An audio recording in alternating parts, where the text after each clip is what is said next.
judgments, which if a man does, he shall live by them. I am the Lord. When we get to Galatians 3:13, Paul writes, Christ has redeemed us from the curse of the law. Not the law itself. He redeemed us from the curse of the law of sin and death, because breaking the law is the curse, right? In this passage, he was explaining that he came to the world to die because of Deuteronomy 24. Yeshua was the husband of Israel, the husband and the bride. That's why he came to save Israel, to bring them back to him, having became a curse for us. Matter of fact, no one can find not one verse in the Torah where Yehovah said he would abolish the law or do away with it. Find me a verse in the one verse in the Old Testament that the Father said he was going to do away with the law. I'll be here waiting on you. On the contrary, it says that the law is good and holy, Romans 9. Amen. Now, Galatians 3:21-25. But after faith has come, we are no longer under a tutor. Let me ask a question. Did Paul say anywhere in this passage, without shadow of a doubt, to stop obeying the law? No. I'll wait. No. Nowhere in the Old and the New Testament he tells us to stop obeying the law. Nowhere.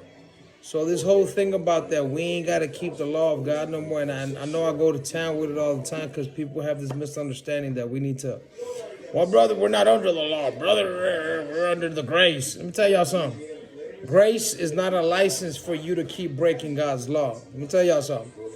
Noah, Father found grace in Noah. Father found grace in Moses. Father found grace in Adam and Eve. Matter of fact, this is why he gave Adam and Eve grace, because after they broke his law in Genesis, Father only gave one commandment to them. Says, look, I'm going to give you everything you want. You're never going to die, but do not touch the tree of good and evil. Last time I checked, that's a law and that's a command, right? And this is before God gave the law to Moses. They always had laws before God gave the law to Moses, but he made it known to Moses and the children of Israel. Before that, Father will talk to them. I don't know how, but it is there. Because fathers told Abraham, I chose you, Abraham, because you kept my command and my charge. Obviously, they had some type of commands, but the law wasn't instituted until Moses actually went up to the mountain. He wrote down the laws, and the nation of Israel, had the laws. So this whole thing's a mess.